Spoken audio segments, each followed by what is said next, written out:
ಮೂಡಾ ತನಿಖೆಗೆ ಸಂಬಂಧಿಸಿದಂತೆ ಈಗಾಗಲೇ ಸರ್ಕಾರ ಒಂದು ಕಡೆಯಲ್ಲಿ ಸಿದ್ದರಾಮಯ್ಯನವರು ರಿಲೀಫನ್ನು ಬಯಸಿದ್ರು ಹೈಕೋರ್ಟ್ನ ಮೂಲಕವಾಗಿ. ಹೈಕೋರ್ಟ್ನಲ್ಲಿ ಈ ಒಂದು ಪ್ರಕರಣವನ್ನು ತೆಗೆದುಕೊಂಡು ಹೋಗಿದ್ರು. ಇಲ್ಲ, ಈ ಪ್ರಕರಣದ ಬಗ್ಗೆ ಲೋಕಾಯುಕ್ತ ತನಿಖೆ ಆದರೆ ಸಾಕಾಗೋದಿಲ್ಲ, ಇದು CBIಗೆ ಕೊಡಬೇಕು. ನಿಷ್ಪಕ್ಷಪಾತ ತನಿಖೆ ಆಗಬೇಕಂದ್ರೆ CBI ಕೊಡಬೇಕು, ಸ್ವತಂತ್ರ ತನಿಖೆ ಆಗಬೇಕು ಅಂದರೆ CBIಗೆ ಕೊಡಬೇಕು. ಲೋಕಾಯುಕ್ತದ ಮೇಲೆ ಸಿದ್ದರಾಮಯ್ಯನವರ ಪ್ರಭಾವ ಇದೆ. ಈ ರೀತಿಯಾದಂತಹ ವಿಚಾರಗಳನ್ನು ಮುಂದಿಟ್ಟುಕೊಂಡು ಸ್ನೇಹಮಯಿ ಕೃಷ್ಣ ಅವರು ಹೈಕೋರ್ಟ್ನ ಮೆಟ್ಟಿಲೇರಿದ್ರು. ಆದರೆ ಹೈಕೋರ್ಟ್ ಸಿದ್ದರಾಮಯ್ಯನವ್ರಿಗೆ ರಿಲೀಫ್ ಕೊಟ್ಟಿದೆ. ಮೂಡಾ ಕೇಸ್ನಲ್ಲಿ CM ಸಿದ್ದರಾಮಯ್ಯನವರಿಗೆ ತಾತ್ಕಾಲಿಕ ರಿಲೀಫ್ ಸಿಕ್ಕಿದೆ. ಅಂದರೆ ಇದು ಯಾಕೆ ತಾತ್ಕಾಲಿಕ ರಿಲೀಫ್ ಅಂದರೆ ಹೈಕೋರ್ಟ್ಗೆ ಇದು ಅಂತ್ಯ ಆಗೋದಿಲ್ಲ.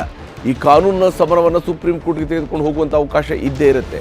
CBI ತನಿಖೆಗೆ ಕೋರಿದಂಥ ಅರ್ಜಿಯನ್ನು ಈಗಾಗಲೇ ರಾಜ್ಯ ಹೈಕೋರ್ಟ್ ವಜಾ ಮಾಡಿದೆ. ಲೋಕಾಯುಕ್ತ ತನಿಖೆಗೆ ಅಡ್ಡಿಯಾಗುವಂಥದ್ದು ಬೇಡ ಅನ್ನುವಂತಹ ಅಭಿಪ್ರಾಯವನ್ನು ಕೂಡ ಇದೇ ಸಂದರ್ಭದಲ್ಲಿ ಹೈಕೋರ್ಟ್ ವ್ಯಕ್ತಪಡಿಸಿದೆ. ಅಂದರೆ ಒಂದು ತನಿಖೆ ನಡೀತಾ ಇದೆ, ಆ ತನಿಖೆ ಮುಗೀಲಿ, ಆ ತನಿಖೆ ನಡೀಲಿ, ಅದರಲ್ಲಿರುವ ಸತ್ಯಾಸತ್ಯತೆಗಳು ಗೊತ್ತಾಗುತ್ತೆ. ಇದರ ಆಧಾರದ ಮೇಲೆ CBIನ ಕೊಡಬೇಕಾ ಬೇಡ ಅನ್ನೋದು ನಿರ್ಧಾರ ಆಗುತ್ತೆ. ಅದು ಬಿಟ್ಟು ಒಮ್ಮೆ ಲೋಕಾಯುಕ್ತದ ತನಿಖೆ, ಮತ್ತೊಮ್ಮೆ CBIನ ತನಿಖೆ, ಈ ರೀತಿಯಾಗಿ ತನಿಖೆಗಳ ಮೇಲೆ ತನಿಖೆಗಳನ್ನು ನಡೆಸುವಂಥದ್ದು ಮಾತ್ರ ಅಲ್ಲ, ಬದಲಿಗೆ ಲೋಕಾಯುಕ್ತ ಅನ್ನುವಂಥ ಒಂದು ಸ್ವತಂತ್ರ ಸಂಸ್ಥೆಯ ಮೂಲಕವಾಗಿ ನಡೀತಾ ಇರುವಂಥ ತನಿಖೆ ನಡೀಲಿ ಅನ್ನುವಂಥದ್ದನ್ನು ರಾಜ್ಯ ಹೈಕೋರ್ಟ್ ಹೇಳಿದೆ. ಹಾಗಾದರೆ ರಾಜ್ಯ ಹೈಕೋರ್ಟ್ ಇವತ್ತು ತನ್ನ ತೀರ್ಪನ್ನು ಕೊಡುವಂತಹ ಸಂದರ್ಭದಲ್ಲಿ ಜಸ್ಟಿಸ್ ನಾಗಪ್ರಸನ್ನ ಅವರು ಏನೆಲ್ಲ ಅಭಿಪ್ರಾಯವನ್ನು ವ್ಯಕ್ತಪಡಿಸಿದ್ದಾರೆ, ತಮ್ಮ ತೀರ್ಪಿನಲ್ಲಿ ಏನು ಹೇಳಿದ್ದಾರೆ ಅದನ್ನು ನಿಮಗೆ ವಿವರಿಸುವಂತಹ ಪ್ರಯತ್ನವನ್ನು ಕೂಡ ಮಾಡ್ತೀನಿ. ಭಾಳ ಮುಖ್ಯವಾಗಿ ಮೂಡಾ ಕೇಸ್ ಬಗ್ಗೆ ಲೋಕಾಯುಕ್ತದಲ್ಲಿ ತನಿಖೆ ನಡೀತಾ ಇದೆ. ಲೋಕಾಯುಕ್ತ ಅಧಿಕಾರಿಗಳ ಮುಂದೆ ಮುಖ್ಯಮಂತ್ರಿ ಸಿದ್ದರಾಮಯ್ಯವರು ಕೂಡ ಹಾಜರಾಗಿ ವಿಚಾರಣೆಗೆ ಒಳಪಟ್ಟಿರುವಂಥದ್ದು ಗೊತ್ತೇ ಇದೆ. ಹೀಗಾಗಿ ಹೈಕೋರ್ಟ್ ಹೇಳಿದೆ, ಮೂಡಾ ಕೇಸ್ನಲ್ಲಿ ಲೋಕಾಯುಕ್ತ ತನಿಖೆ ಆಲ್ರೆಡಿ ನಡೀತಾ ಇದೆ. ಇಂತಹ ಹಂತದಲ್ಲಿ ಲೋಕಾಯುಕ್ತ ತನಿಖೆಗೆ ಅಡ್ಡಿ ಮಾಡುವಂಥದ್ದು ಸಮಂಜಸವಾದಂತಹ ಕ್ರಮ ಅಲ್ಲ. ಈ ಹಂತದಲ್ಲಿ ಲೋಕಾಯುಕ್ತ ತನಿಖೆಗೆ ಅಡ್ಡಿ ಆಗಬಾರ್ದು ಅನ್ನುವಂಥದ್ದನ್ನು ಹೈಕೋರ್ಟ್ ಕೂಡ ಹೇಳಿರುವಂಥದ್ದು. ಅಷ್ಟೇ ಅಲ್ಲದೆ ಲೋಕಾಯುಕ್ತದ ಮೇಲೆ ಬಾಹ್ಯ ಪ್ರಭಾವ ಇರಬಹುದು, ಇಲ್ಲ ಅಂತ ಹೇಳೋದಕ್ಕೆ ಆಗೋದಿಲ್ಲ. ಯಾಕಂದರೆ ಲೋಕಾಯುಕ್ತ ಒಂದು ಸಂಸ್ಥೆಗೆ ಕೆಲಸ ನಡೆಸುವಂತಹ ಸಂದರ್ಭದಲ್ಲಿ ಅದಕ್ಕೂ ಕೂಡ ಬಾಹ್ಯ ಪ್ರಭಾವಗಳು ಇರಬಹುದು. ಅದರ ಮೇಲೂ ಕೂಡ ಒತ್ತಡವನ್ನು ಹೇರುವ ಪ್ರಯತ್ನಗಳು ನಡೀಬಹುದು. ಬಾಹ್ಯ ಪ್ರಭಾವ ಇರುವುದನ್ನು ಹೈಕೋರ್ಟ್ ಕೂಡ ಗಮನಿಸಿದೆ. ಅಂದರೆ ಬೇರೆ ಬೇರೆ ಕೇಸ್ಗಳಲ್ಲಿ ಈಗಾಗಲೇ ಹೈಕೋರ್ಟ್ ಈ ವಿಚಾರಗಳನ್ನು ಗಮನಿಸಿದೆ. ಲೋಕಾಯುಕ್ತದ ಮೇಲೂ ಕೂಡ ಬಾಹ್ಯ ಪ್ರಭಾವಗಳನ್ನು ಬೀರ್ತಾ ಇರುವಂಥದ್ದು ಹೈಕೋರ್ಟ್ ಗಮನಿಸಿದೆ. ಹಾಗೆಯೇ ಲೋಕಾಯುಕ್ತದ ಮೇಲೆ ಪ್ರಭಾವವನ್ನು ಸುಪ್ರೀಂ ಕೋರ್ಟ್ ಕೂಡ ಗುರುತಿಸಿದೆ. CBI ಮೇಲಿನ ಪ್ರಭಾವಗಳ ಬಗ್ಗೆ ಕೂಡ ಸುಪ್ರೀಂ ಕೋರ್ಟ್ ಗುರುತಿಸಿದೆ. ಪ್ರಭಾವ ಇದೆ ಅಂತ CBI ತನಿಖೆ ವಹಿಸೋದಕ್ಕೆ ಆಗೋದಿಲ್ಲ. ಲೋಕಾಯುಕ್ತದ ಮೇಲೆ ಪ್ರಭಾವ ಇದೆ ಅಂತ ಹೇಳಿದ ತಕ್ಷಣ ಅದನ್ನು CBIಗೆ ಕೊಡೋದಕ್ಕೆ ಆಗೋದಿಲ್ಲ. ಯಾಕಂದರೆ CBIನೇ ಇದಕ್ಕೆ ರಾಮಬಾಣ ಅಲ್ಲ ಅನ್ನುವಂಥದ್ದನ್ನು ಹೇಳಿದೆ. CBI ರಾಮಬಾಣ ಅಲ್ಲ ಅಂತೇಳಿ ರಾಜ್ಯ ಹೈಕೋರ್ಟ್ ಆದೇಶದಲ್ಲಿ ಹೇಳಿರುವಂಥದ್ದು. ಅಂದರೆ ಇದಕ್ಕೆ ಪರಿಹಾರನೇ CBI, ಇಲ್ಲಿ ಪ್ರಭಾವ ಇದೆ ಅದಕ್ಕೆ ಪರಿಹಾರನೇ CBI, ಆ ರೀತಿಯಾಗಿಲ್ಲ. ಯಾಕಂದರೆ ಲೋಕಾಯುಕ್ತ ಕೂಡ ಒಂದು ಸ್ವತಂತ್ರ ಸಂಸ್ಥೆ. CBI ಮೇಲೆ ಹೇಗೆ ವಿಶ್ವಾಸ ಇಡಬೇಕು, ಲೋಕಾಯುಕ್ತದ ಮೇಲೂ ಕೂಡ ಹಾಗೆ ವಿಶ್ವಾಸ ಇಡಬೇಕು ಅನ್ನೋಂಥ ವಿಚಾರಗಳೇನಿದ್ವಲ್ಲ, ಇದನ್ನು ಈಗ ರಾಜ್ಯ ಹೈಕೋರ್ಟ್ ಎತ್ತಿ ಹಿಡಿದಿದೆ. ಹಾಗಾದರೆ ಈ ವಿಚಾರಕ್ಕೆ ಸಂಬಂಧಪಟ್ಟಂತೆ ಮುಂದುವರೆದು ತನಿಖೆಯಲ್ಲಿ ಲೋಪ ಕಾಣ್ತಾ ಇಲ್ಲ ಅನ್ನುವಂಥ ಅಂಶವನ್ನು ಕೂಡ ಹೈಕೋರ್ಟ್ ಉಲ್ಲೇಖ ಮಾಡಿದೆ. ಲೋಕಾಯುಕ್ತ ತನಿಖಾ ವರದಿಯನ್ನು ಉಲ್ಲೇಖ ಮಾಡಿದೆ ರಾಜ್ಯ ಹೈಕೋರ್ಟ್. ಹೈಕೋರ್ಟ್ನ ನ್ಯಾಯಪೀಠ ಲೋಕಾಯುಕ್ತ ವರದಿಯನ್ನು ಕೂಡ ಉಲ್ಲೇಖ ಮಾಡಿದೆ. ಲೋಕಾಯುಕ್ತ ವರದಿಯಲ್ಲಿ ಯಾವುದೇ ರೀತಿಯಾದಂತಹ ಲೋಪ ಕಾಣಿಸ್ತಾ ಇಲ್ಲ, ಇಲ್ಲಿ ಯಾವುದೇ ರೀತಿಯಾದಂತಹ ಲೋಪಗಳು ಕಾಣಿಸ್ತಾ ಇಲ್ಲ, ತನಿಖೆ ನಡೆಸಿರುವಂತಹ ರೀತಿಯಲ್ಲಿ ಯಾವುದೇ ಲೋಪಗಳು ಕಾಣಿಸ್ತಾ ಇಲ್ಲ ಅಂಥೇಳಿ ಹೈಕೋರ್ಟ್ ಅಭಿಪ್ರಾಯವನ್ನು ವ್ಯಕ್ತಪಡಿಸಿದೆ. ಅಷ್ಟೇ ಅಲ್ಲದೆ ಲೋಕಾಯುಕ್ತ ಕೂಡ ಸ್ವತಂತ್ರ ಸಂಸ್ಥೆ ಅನ್ನುವಂಥ ಉಲ್ಲೇಖವನ್ನು ಈ ಸಂದರ್ಭದಲ್ಲೇ ಹೈಕೋರ್ಟ್ ಮಾಡಿದೆ. ಲೋಕಾಯುಕ್ತ ತನಿಖೆಯನ್ನು ಏನು ಕೈಗೆತ್ತಿಕೊಂಡಿದೆ, ಅದು ಕೂಡ ಒಂದು ಸ್ವತಂತ್ರ ಸಂಸ್ಥೆ, ಅದು ಒಂದು ಸ್ವಾಯತ್ತ ಸಂಸ್ಥೆ. ಅದು ಹೀಗಾಗಿ ಲೋಕಾಯುಕ್ತ ವರದಿಯಲ್ಲಿ ತಾರತಮ್ಯಗಳು ಕಾಣಿಸ್ತಾ ಇಲ್ಲ. ಈಗಾಗಲೇ ಲೋಕಾಯುಕ್ತ ತನಿಖೆಯನ್ನು ಮುಗಿಸಿರುವಂತಹ ಲೋಕಾಯುಕ್ತ ಪೊಲೀಸರು ಇದಕ್ಕೆ ಸಂಬಂಧಪಟ್ಟಂಥ ತನಿಖಾ ವರದಿಯನ್ನು ಅಫ್ಕೋರ್ಸ್ ಅವರು ಜನಪ್ರತಿನಿಧಿ ನ್ಯಾಯಾಲಯಕ್ಕೆ ಸಲ್ಲಿಕೆ ಮಾಡಬೇಕು. ಅದಕ್ಕೆ ಮುಂಚಿತವಾಗಿ ಹೈಕೋರ್ಟ್ ಕೇಳಿತ್ತು. ಯಾಕಂದರೆ CBI ವಿಚಾರಕ್ಕೆ ಸಂಬಂಧಪಟ್ಟಂತಹ ವಿಚಾರಣೆ ಇದ್ದ ಕಾರಣಕ್ಕಾಗಿ ಹೈಕೋರ್ಟ್ ಕೇಳಿತ್ತು ತನಿಖಾ ವರದಿಯನ್ನು ಕೊಡಿ ಅಂತೇಳಿ. ಅದನ್ನು ಈಗಾಗಲೇ ಹೈಕೋರ್ಟ್ ಕೂಡ ಪರಿಶೀಲನೆ ನಡೆಸಿದೆ. ಅದರ ಪ್ರಕಾರವಾಗಿ ಹೇಳಿದ್ದಾರೆ, CBI ತನಿಖೆ ವಹಿಸೋದಕ್ಕೆ ಲೋಕಾಯುಕ್ತ ವರದಿಯಲ್ಲಿ ಯಾವುದೇ ರೀತಿಯಂಥ ತಾರತಮ್ಯ ಇಲ್ಲ, ತಾರತಮ್ಯ ಕಾಣ್ತಾ ಇಲ್ಲ. ಇದೇ ಕಾರಣಕ್ಕೆ ತಾರತಮ್ಯ ಆಗಿದೆ ಅನ್ನುವ ಏಕೈಕ ಕಾರಣಕ್ಕಾಗಿ CBI ತನಿಖೆ ಕೊಡಬೇಕು. ಒಂದು ವೇಳೆ ಸಿದ್ದರಾಮಯ್ಯನವ್ರನ್ನ ವಿಚಾರಣೆಗೆ ಕರೆದು ಸಿದ್ದರಾಮಯ್ಯನವ್ರು ವಿಚಾರಣೆಗೆ ಬರದೆ ಅದು ಸಿದ್ದರಾಮಯ್ಯನವ್ರ ಮನೆಗೆ ಹೋಗಿ ಅವರ ಹೇಳಿಕೆಯನ್ನು ಪಡ್ಕೊಂಡು ಬಂದಿದ್ದರೆ ಅದು ಬೇರೆ ರೀತಿ, ಒಂದು ರೀತಿಯ ತಾರತಮ್ಯ ಆಗ್ತಿತ್ತು. ಆದರೆ ಲೋಕಾಯುಕ್ತದ ಮುಂದೆ ಸಿದ್ದರಾಮಯ್ಯನವರೇ ಖುದ್ದಾಗಿ ಹಾಜರಾಗಿದ್ದಾರೆ, ಅವರು ಸುದೀರ್ಘವಾದ ವಿಚಾರಣೆ ನಡೆದಿದೆ, ಅವರಿಗೆ ಪ್ರಶ್ನೆಗಳನ್ನು ಕೇಳಿದ್ದಾರೆ, ಅದನ್ನು ವಿಡಿಯೋ ರೆಕಾರ್ಡ್ ಮಾಡ್ಕೊಂಡಿದ್ದಾರೆ, ಇವೆಲ್ಲವೂ ಕೂಡ ನಡೆದಿದೆ. ಹೀಗಾಗಿ ಇಲ್ಲಿ ಯಾವುದೇ ತಾರತಮ್ಯಗಳು ಕೂಡ ಆಗಿಲ್ಲ ಅನ್ನುವಂಥ ಅಂಶವನ್ನು ಈಗ ಉಲ್ಲೇಖ ಮಾಡಲಾಗಿದೆ. ಹೀಗಾಗಿ CBI ತನಿಖೆ ಕೋರಿದಂಥ ಅರ್ಜಿಯನ್ನು ವಜಾಗೊಳಿಸಲಾಗಿದೆ ಅನ್ನುವಂತಹ ಅಂತಿಮ ತೀರ್ಪನ್ನು ಜಸ್ಟಿಸ್ ನಾಗಪ್ರಸನ್ನ ಅವರ ಪೀಠ ನೀಡಿರುವಂಥದ್ದು. ಹಾಗಾದರೆ ಈ ವಿಚಾರಕ್ಕೆ ಸಂಬಂಧಪಟ್ಟಂತೆ ಸಿದ್ದರಾಮಯ್ಯ ಪರ ವಕೀಲರು ಹಾಗೆಯೇ ಸ್ನೇಹಮಯಿ ಕೃಷ್ಣ ಅವರ ಪರ ವಕೀಲರು ಅಂದರೆ ದೂರುದಾರರ ಪರ ವಕೀಲರು ಏನೇನು ಹೇಳಿದ್ದಾರೆ ಅನ್ನೋದನ್ನು ನಿಮಗೆ ತೋರಿಸ್ತೀನಿ. ಮೊದಲನೇದಾಗಿ ಮಾನ್ಯ ಮುಖ್ಯಮಂತ್ರಿಗಳಿಗೆ, ಅವರ ಕುಟುಂಬಸ್ಥರಿಗೆ, ನಮ್ಮೆಲ್ಲರಿಗೂ ಮತ್ತು ಲೋಕಾಯುಕ್ತಕ್ಕೆ, ಒಂದು ತನಿಖಾ ಸಂಸ್ಥೆಗೆ ಮತ್ತು ಕಾನೂನಿನ ಪ್ರಕ್ರಿಯೆಗೆ ಇವತ್ತು ಜಯವಾಗಿದೆ ಅಂತ ನಾನು ಭಾವಿಸ್ತಾ ಇದ್ದೇನೆ. ಲೋಕಾಯುಕ್ತ ಅವರು ಮಾಡಿರುವ ವರದಿ, ಮಾಡಿರುವ ತನಿಖೆ ಎಲ್ಲ ಸೂಕ್ತವಾಗಿದೆ ಅಂತ ಆದೇಶವನ್ನು ಕೊಟ್ಟಿದ್ದಾರೆ. CBIಗೆ ಈ ಪ್ರಕರಣವನ್ನು ಕೊಡುವಂತ ಯಾವುದೇ ತರಹದ ಅವಶ್ಯಕತೆ ಇಲ್ಲ ಅಂತ ಹೇಳಿದ್ದಾರೆ. ಇವತ್ತು ಗೌರವಾನ್ವಿತ ನ್ಯಾಯಾಲಯ ತನ್ನ ತೀರ್ಪನ್ನು ಪ್ರಕಟಿಸಿ ಅರ್ಜಿದಾರರ ಅರ್ಜಿಯನ್ನು ವಜಾಗೊಳಿಸಿ ಆದೇಶವನ್ನು ಮಾಡಿದೆ. ನಾವು ಸರ್ಟಿಫೈಡ್ ಕಾಪಿಗೆ ಅಪ್ಲೈ ಮಾಡ್ತೀವಿ. ಸರ್ಟಿಫೈಡ್ ಕಾಪಿ ಸಿಕ್ಕ ತಕ್ಷಣವೇ ಗೌರವಾನ್ವಿತ ನ್ಯಾಯಾಲಯ ಯಾವ ರೀತಿಯಾದಂಥ ಅಬ್ಸರ್ವೇಷನನ್ನು, ಫೈಂಡಿಂಗ್ಸನ್ನು ಕೊಟ್ಟಿದೆ ಅನ್ನೋದ್ರ ಬಗ್ಗೆ ಸಮಗ್ರವಾಗಿ ನಾವು ಅಧ್ಯಯನವನ್ನು ಮಾಡಿ ಸೀನಿಯರ್ ಕೌನ್ಸಿಲ್ ಜೊತೆಗೆ ನಾವು ಅದನ್ನು ಚರ್ಚೆಯನ್ನು ಕೂಡ ಮಾಡಿ, ನಮ್ಮ ಲೀಗಲ್ ಟೀಮ್ನವರು ಕೂಡ ಅದನ್ನು ಚರ್ಚೆ ಮಾಡಿ ಮುಂದೆ ಗೌರವಾನ್ವಿತ ಸರ್ವೋಚ್ಚ ನ್ಯಾಯಾಲಯದ ಮುಂದೆ ನಾವು ಮೇಲ್ಮನವಿಯನ್ನು ಸಲ್ಲಿಸ್ತೇವೆ. ಹೀಗೆ ಮೇಲ್ಮನವಿ ಸಲ್ಲಿಕೆಯ ಬಗ್ಗೆ ದೂರುದಾರರ ವಕೀಲರು ಹೇಳ್ತಾ ಇದ್ದಾರೆ. ಇಲ್ಲ, ಇದು ಖುಷಿ ತಂದಿದೆ ಅನ್ನೋಂಥನ್ನ ಸಿದ್ದರಾಮಯ್ಯ ಅವರ ಪರ ವಕೀಲರು ಹೇಳಿದ್ದಾರೆ. ಇನ್ನು ಹೈಕೋರ್ಟ್ ರಿಲೀಫ್ ಸಿಗ್ತಾ ಇದ್ದಂತೆಯೇ ಕಾಂಗ್ರೆಸ್ನ ನಾಯಕರು ಕೂಡ ಖುಷಿಯಾಗಿ ಸಂತಸವನ್ನು ವ್ಯಕ್ತಪಡಿಸಿದ್ದಾರೆ. ಯಾಕಂದರೆ ಹೈಕೋರ್ಟ್ ಆದೇಶದ ಬೆನ್ನಲ್ಲೇ ಕಾಂಗ್ರೆಸ್ನಲ್ಲಿ ಒಂದಿಷ್ಟು ಸಂಭ್ರಮದ ವಾತಾವರಣ ನಿರ್ಮಾಣ ಆಗಿತ್ತು. ವಿಶೇಷವಾಗಿ ಸಿದ್ದರಾಮಯ್ಯನವರ ಕ್ಯಾಂಪ್ನಲ್ಲಿ CM ಸಿದ್ದರಾಮಯ್ಯ ಪರವಾಗಿ ನಾಯಕರು ಬ್ಯಾಟ್ ಬೀಸುವಂತಹ ಕೆಲಸವನ್ನು ಕೂಡ ಮಾಡಿದ್ದಾರೆ. ಸಿದ್ದರಾಮಯ್ಯನವರ ಈ ಪ್ರಕರಣವನ್ನು CBIಗೆ ಕೊಡುವಂಥದ್ದು ಆಗಿರಲಿಲ್ಲ ಅನ್ನುವಂಥದ್ದು ನಮಗೆ ಮೊದಲೇ ಗೊತ್ತಿತ್ತು. ಇದನ್ನು ನಾವು ಮೊದಲೇ ಹೇಳ್ತಾ ಬಂದಿದ್ವಿ. ಯಾವುದೇ ಕಾರಣಕ್ಕೂ CBI ಕೊಡಬೇಕಂತ ಅವಶ್ಯಕತೆ ಇಲ್ಲ ಅನ್ನೋಂಥ ನಾವು ಹೇಳ್ತಾ ಬಂದಿದ್ವಿ. ಈಗ ಹೈಕೋರ್ಟ್ ಕೂಡ ಅದನ್ನೇ ಹೇಳಿದೆ ಅಂತ ಹೇಳಿ. ಹೀಗಾಗಿ CBI ತನಿಖೆ ಬೇಕಿಲ್ಲ ಅನ್ನುವಂಥದ್ದು ನಮಗೆ ಮೊದಲೇ ಗೊತ್ತಿತ್ತು ಅನ್ನುವಂಥ ಅಂಶವನ್ನು ಕೂಡ ಕಾಂಗ್ರೆಸ್ನ ನಾಯಕರುಗಳು ಹೇಳ್ತಾ ಇದ್ದಾರೆ. ಇಡಿ ತನಿಖೆಯ ಬಗ್ಗೆ ಮುಂದೆ ನೋಡೋಣ ಅಂಥೇಳಿ ಡಾಕ್ಟರ್ G. ಪರಮೇಶ್ವರ್ ಅವರು ಹೇಳಿದ್ದಾರೆ. ಈಗಾಗಲೇ ಇಡಿ ಕೂಡ ಈ ಪ್ರಕರಣದಲ್ಲಿ ತನಿಖೆಯನ್ನು ನಡೆಸ್ತಾ ಇದೆ. ಆ ಇಡಿ ತನಿಖೆಯ ಬಗ್ಗೆ ಮುಂದೆ ನೋಡ್ಕೊಳ್ಳೋಣ. ಈಗ CBIಗೆ ಕೊಡೋದಿಲ್ಲ ಅನ್ನೋದನ್ನು ಹೈಕೋರ್ಟ್ ಹೇಳಿರೋದ್ರಿಂದಾಗಿ ನಮ್ಮ ಅಭಿಪ್ರಾಯ ಕೂಡ ಅದೇ ಆಗಿತ್ತು ಮತ್ತು ಈಗ ಹೈಕೋರ್ಟ್ ಕೂಡ ಅದನ್ನು ಹೇಳಿದೆ ಅಂತೇಳಿ. ಈ ಆದೇಶದಿಂದ ಆದೇಶವನ್ನು CM ಹಾಗೂ ನಾವೆಲ್ಲರೂ ಕೂಡ ಸೇರಿ ಗೌರವಿಸ್ತೀವಿ ಅನ್ನುವಂತಹ ಮಾತನ್ನು ಕೂಡ ಕಾಂಗ್ರೆಸ್ ನಾಯಕರು ಹೇಳ್ಕೊಂಡಿದ್ದಾರೆ. ಸ್ವತಂತ್ರ ಸಂಸ್ಥೆ ಲೋಕಾಯುಕ್ತರ ತನಿಖೆ ಗೌರವಿಸಬೇಕಾಗಿದೆ. ಸ್ವತಂತ್ರ ಸಂಸ್ಥೆ ಆಗಿರುವಂತಹ ಲೋಕಾಯುಕ್ತರ ತನಿಖೆಯನ್ನು ನಾವಿಲ್ಲಿ ಗೌರವಿಸಬೇಕಾಗಿದೆ. ಲೋಕಾಯುಕ್ತ ಪೊಲೀಸರು ನಡೆಸ್ತಾ ಇರುವಂಥ ತನಿಖೆಯನ್ನು ನಾವು ಗೌರವಿಸಬೇಕಾಗಿದೆ. ರಾಜಕೀಯ ಉದ್ದೇಶದಿಂದ ವಿರೋಧ ಮಾಡ್ತಾ ಇದ್ದಾರೆ. ಅಂದರೆ ಲೋಕಾಯುಕ್ತರು ನಡೆಸ್ತಾ ಇರುವಂತಹ ತನಿಖೆ ಅದು ಪಾರದರ್ಶಕವಾಗಿಲ್ಲ, ಅದು ತಾರತಮ್ಯ ಕೂಡಿದೆ ಅಂತ ಹೇಳ್ಕೊಂಡು ವಿರೋಧವನ್ನು ವ್ಯಕ್ತಪಡಿಸ್ತಾ ಇದ್ದಾರೆ. CM ಆಪ್ತ ಸಚಿವ SC ಮಹದೇವಪ್ಪ ಅವರು ಈ ರೀತಿಯಾಗಿ ಹೇಳಿದ್ದಾರೆ. ಅಂದರೆ ಈ ರೀತಿಯಾಗಿ ನೀವು ಅದನ್ನು ಬ್ಲೇಮ್ ಮಾಡೋದಲ್ಲ, ಬದಲಿಗೆ ಅದು ಒಂದು ಸ್ವತಂತ್ರ ಸಂಸ್ಥೆ, ಅದನ್ನು ಹೈಕೋರ್ಟ್ ಕೂಡ ಈಗ ಎತ್ತಿ ಹಿಡಿದಿದೆ. ಲೋಕಾಯುಕ್ತ ತನಿಖೆಗೆ ಕೊಟ್ಟ ಮೇಲೆ ತನಿಖೆ ನಡೀತಾ ಇದೆ. ಲೋಕಾಯುಕ್ತ ತನಿಖೆಗೆ ಈ ಒಂದು ಪ್ರಕರಣವನ್ನು ಕೊಟ್ಟ ನಂತರ ತನಿಖೆಯೂ ಕೂಡ ನಡೀತಾ ಇದೆ. ಈ ಹಂತದಲ್ಲಿ ಮತ್ತೊಂದು ತನಿಖಾ ಸಂಸ್ಥೆ ಅವಶ್ಯಕತೆ ಏನಿದೆ ಅನ್ನುವಂತಹ ಪ್ರಶ್ನೆಗೂ ಕೂಡ ಈಗ ಹೈಕೋರ್ಟ್ನ ಮೂಲಕವಾಗಿಯೇ ಉತ್ತರ ಸಿಕ್ಕಿದೆ ಅಂತ ಹೇಳಿ.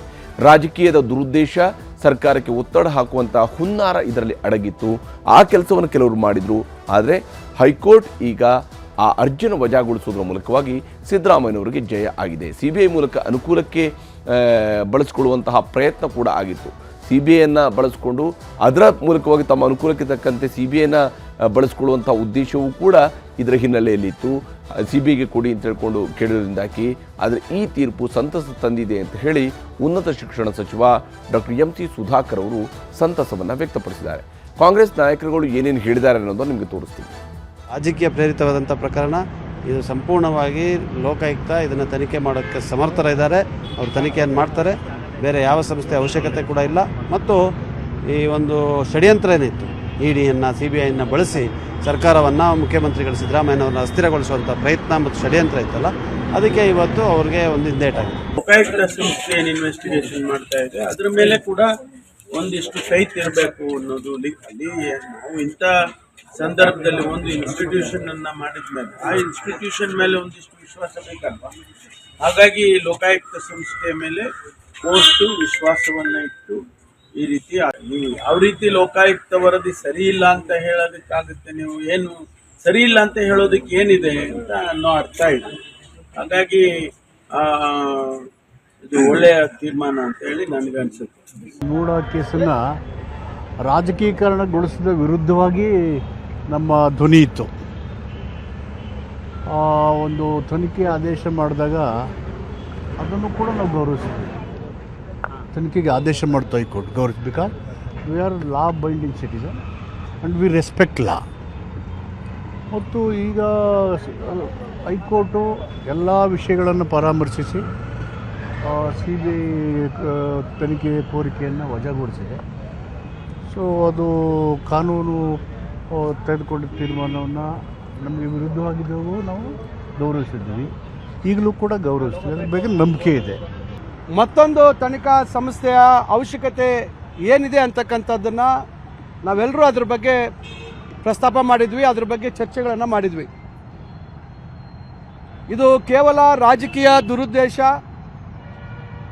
ರಾಜಕೀಯವಾಗಿ ನಮ್ಮ ಸರ್ಕಾರಕ್ಕೆ ಕಪ್ಪು ಮಸಿ ಬಳಿತಕ್ಕಂಥದ್ದಕ್ಕೆ ಹಾಗೂ CBIಯನ್ನು ಬಳಸಿಕೊಂಡು ಸರ್ಕಾರದ ಮೇಲೆ ಒತ್ತಡ ಆಗ್ತಕ್ಕಂಥದ್ದು ಇರ್ಬೋದು, ಅವರ ರಾಜಕೀಯ ಬೇಳೆ ಬೇಯಿಸ್ಕೊಳ್ಳಿಕ್ಕೆ ಒಂದು ಮಾಡಿದಂಥ ಒಂದು ಹುನ್ನಾರ.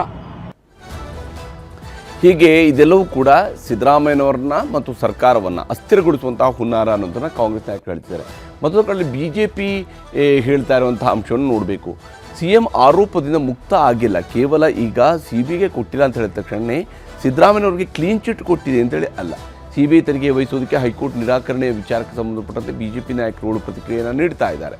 ಅವರು ಹೇಳೋ ಪ್ರಕಾರವಾಗಿ ಇಲ್ಲಿ ಹೈಕೋರ್ಟ್ ತೀರ್ಪು CM ನಿರಪರಾಧಿ ಅಂತ ಅರ್ಥ ಅಲ್ಲ.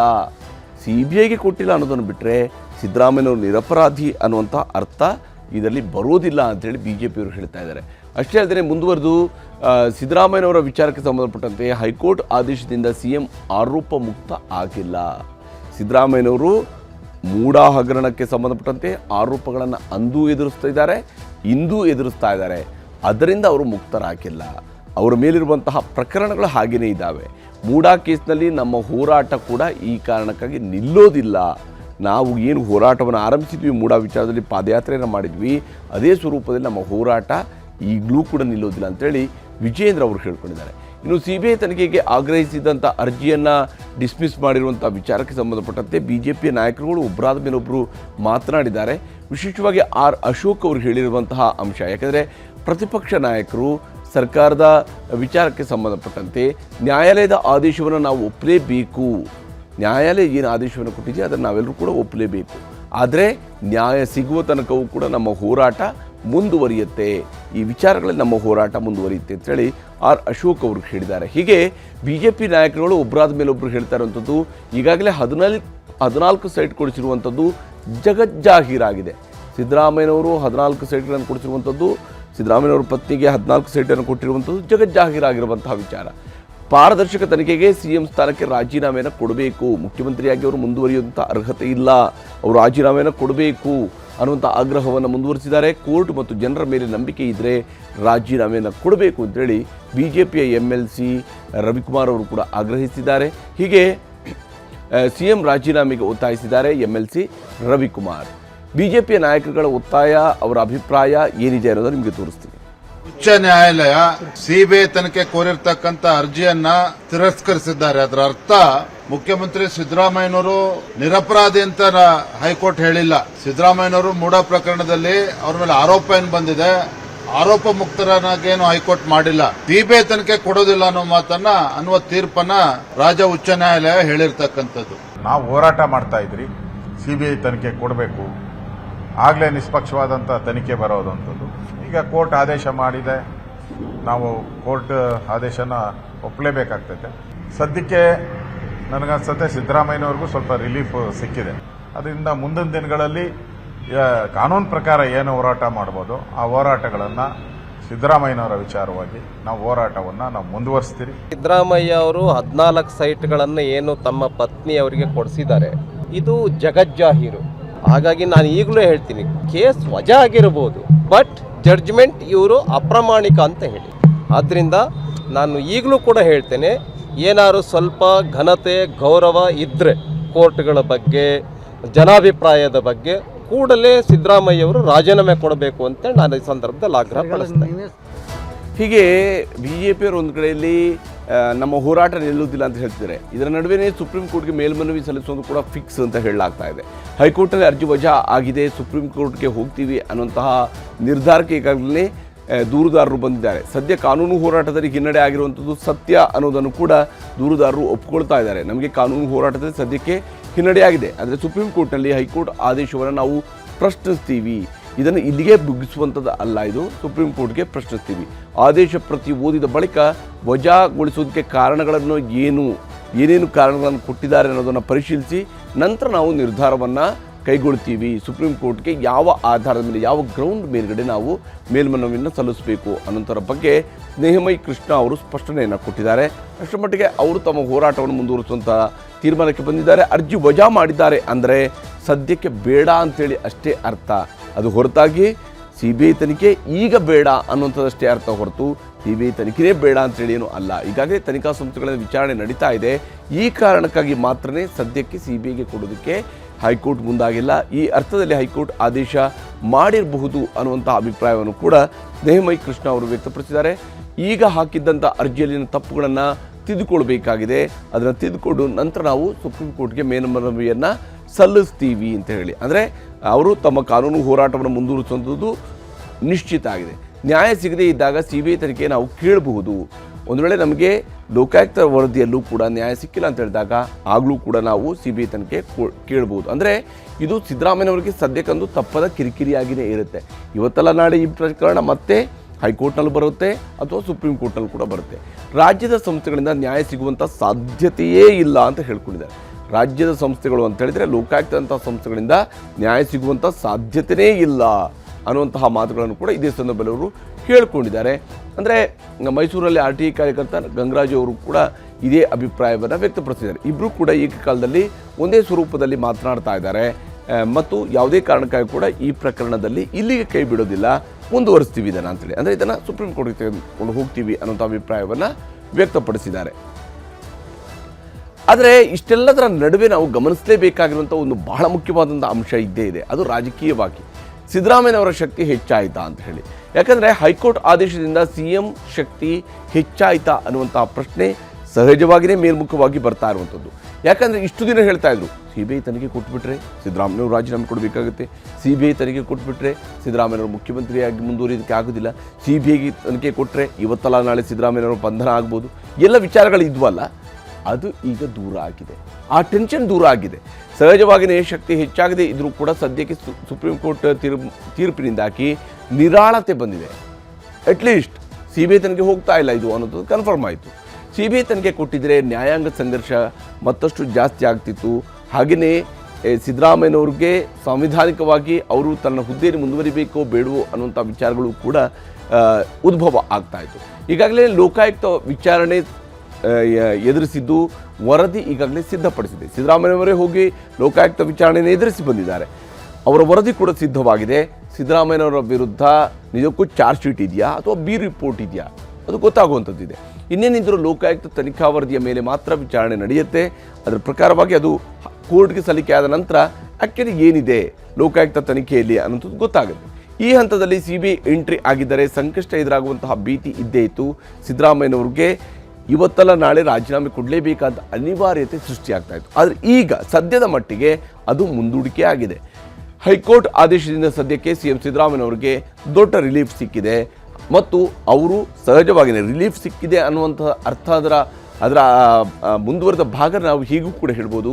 ಸಹಜವಾಗಿಯೇ ಸಿದ್ದರಾಮಯ್ಯನವರ ಶಕ್ತಿ ರಾಜಕೀಯವಾಗಿ ಹೆಚ್ಚಾಗ್ತಾ ಇದೆ. ಯಾಕೆಂದರೆ ಅವರು ನಿರ್ಭೀತಿಯಿಂದ ತನ್ನ ಕೆಲಸಗಳನ್ನು ಮುಂದುವರಿಸ್ಕೊಂಡು ಹೋಗೋದಕ್ಕೆ ಸಾಧ್ಯ ಆಗುತ್ತೆ. ಡಿಸಿಷನ್ಗಳನ್ನು ತೆಗೆದುಕೊಳ್ಳೋದಕ್ಕೆ ಅವ್ರಿಗೆ ಯಾವುದೇ ರೀತಿಯಂಥ ಅಡ್ಡಿ ಆತಂಕಗಳು ಈ ಹಂತದಲ್ಲಿ ಇರೋದಿಲ್ಲ.